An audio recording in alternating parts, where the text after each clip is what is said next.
The declaration of a military emergency, although short-lived, was met with shock and anger across the country, which remains deeply scarred by the brutality of martial law imposed during decades of military dictatorship before it won a long, bloody fight for democracy in the 1980s. Pressure on President Yoon has mounted in the days since, with protesters and opposition figures demanding his impeachment, and support wavering even within his own party and the military. President Yoon's apology came as new details emerged of the arrest lists the president came up with during the upheaval, a significant turning point that prompted the chief of Yoon's own party, Han Dong-hoon, to call for the president's suspension on Friday. Even if he survives the vote, President Yoon's future remains uncertain after the leader of his party said his resignation was inevitable. Now to the Middle East, where rebels are still making gains against the forces of President Bashar al-Assad in Syria. Reports say the militants are approaching their third major city and have seized a major military base. Syria is now split between three factions. That's the rebels, led by Islamist group Hayat Tahrir al-Sham, President Bashar al-Assad's forces, and Kurdish-led troops to the north.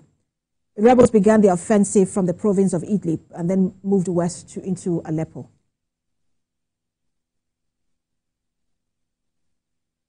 And still on the conflict in Syria, where there have been scenes of jubilation. This comes after rebels claimed another major city known as Hama in their rapid advance against the forces of President Bashar al-Assad. The Syrian army said it withdrew from the city on Friday and took positions to guard civilians outside the city. Hama was the home of some of the biggest protests during the Arab Spring in 2011. It's also where up to 40,000 people were killed in government attacks 4 decades ago in what came to be known as the Hama massacre. Let's bring in global affairs analyst Ejike Okpa into this conversation as we look at the latest developments which are happening rapidly in Syria. Good to have you join us. Thank you for having me. Let me state that he's joining us from the United States via Zoom. Thank you.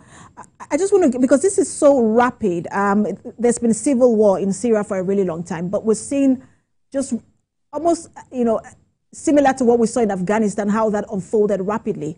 What's your thought on this and the impact it could have on the Middle East, where you already have conflict and turmoil?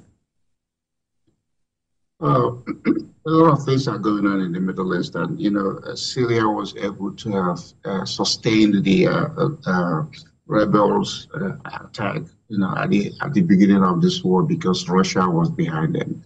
Now, Russia got emboldened with what is going on with Ukraine, so Russia has lost interest in Syria, and the Syrian government doesn't have the resources, to withstand what the rebels are doing. So that's why you see all that crisis. And then Israel himself got this conflict with Hamas and Hezbollah.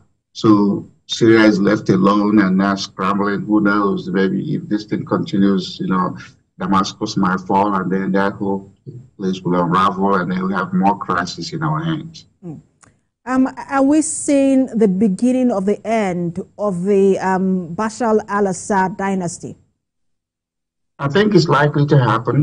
Who knows? Let's see what happens when Trump comes in, because Trump's position is that we don't need all these wars. Countries have to now be responsible, to govern their own territory and be responsive to their own citizens. So when you have all these crises, and you have, the West and European countries taking part, maybe all that is going to come to an end.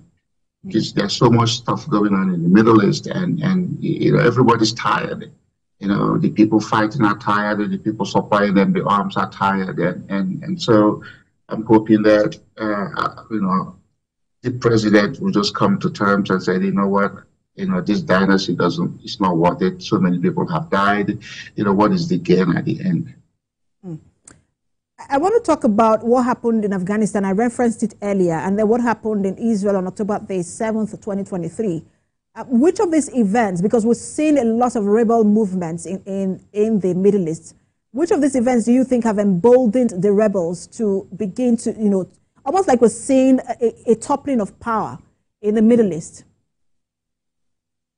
Well, I mean, sometimes you see all those crises because, a foreign power is behind them. And so when Afghanistan fell because the U.S. couldn't make the sort of gain they wanted, they couldn't stabilize the place, they pulled out. So stuff like that is what gives the level of the confidence.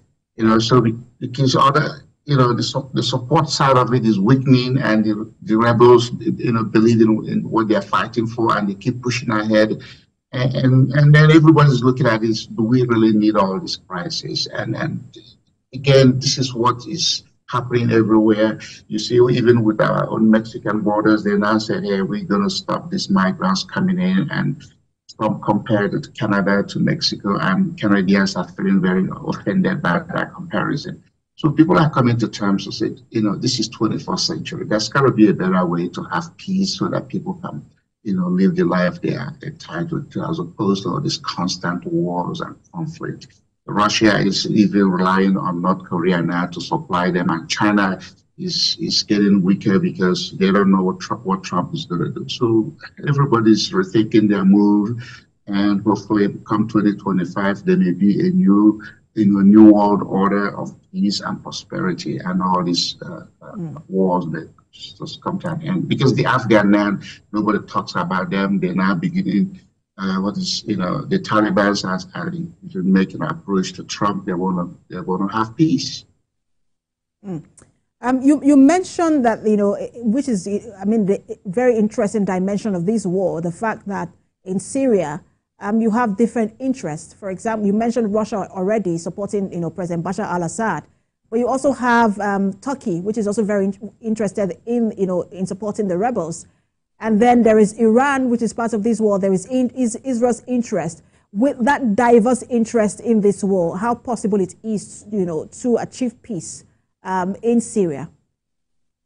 Well, what is just like in the case of Sudan and South Sudan. Once this, everybody comes to terms, then you still have the internal conflict.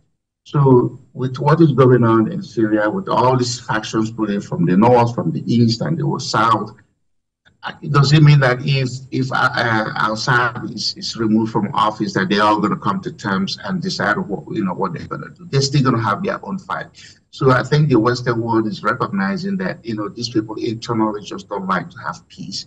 Let's go to watch them. They're going to self-destruct. Let it be.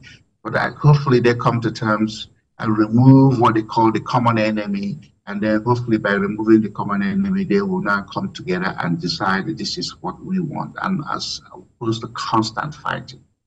And interesting, you mentioned that the fact that you take Assad out doesn't mean that you're going to have a peaceful country. I mean, we see what's already happening in Libya. The post-war Libya is yet to come together. But I also wanted to ask you, because you've been referencing Trump, all through your response. Do you think that perhaps it has any far-reaching plan for the Middle East that could help with some of these conflicts that we've been seeing in recent times? Well, the thinking around the globe, especially in the U.S., is that when Trump comes in, some of these things is going to end. When he was there for, the first 4 years, we didn't have this many conflicts. But now that he's coming, he's learning his way. He knows how to use the presidential power, better. And the world is traumatized because of him winning. So everybody's trying to reshuffle the deck and see how they're going to be on his good side. Because he's not your typical politician. He just takes an action, and when he takes it, he oftentimes gets what he wants. So, but again, we don't need to have this kind of thing happening. We just need people. Every country now is governed by somebody who is native to that particular country. Why? It's not like during the colonial time where you may have somebody other than somebody from your country making the orders. Now it is your own sons or daughters. Why can't people just recognize that and find a political way to resolve issues as opposed to wars? Wars, at the end of the day, even when it ends, you still have the scars of families who have lost loved ones, or things that have been damaged that's never been rebuilt. So you go to some of these countries, you still see vestiges of war aftermath, and those psychological things is what causes the trauma more than even the war ending. So the post-war factors or the post-war influences is what creates the anger. So can we stop and can we get a point where we don't have to do that and go to the political thing? One of the things America has over the war is no matter how we have disagreement with our political people, we're not picking up arms and fighting each other. So why can't other countries learn that? We can have the war of words, but not the war of weapons, because at the end of the day, people are going to die. It may be your own immediate family member, extended family, and the psychological impact of that is very devastating.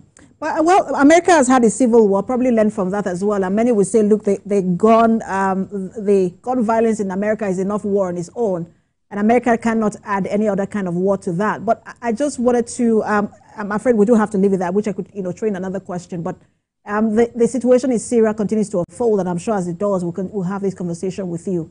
Thank you so much for your time. Global Affairs Analyst, Ejike Okpa. Thanks for joining us. Thank you. Thank you. All right, that's the What Now. For more updates on the stories we're monitoring, you can visit our website, www.tvcnews.tv. You can also follow us on our social media handles. We're on Facebook, Instagram, and on X at TVC News NG. On YouTube, we're live at TVC News Nigeria. Thanks for watching.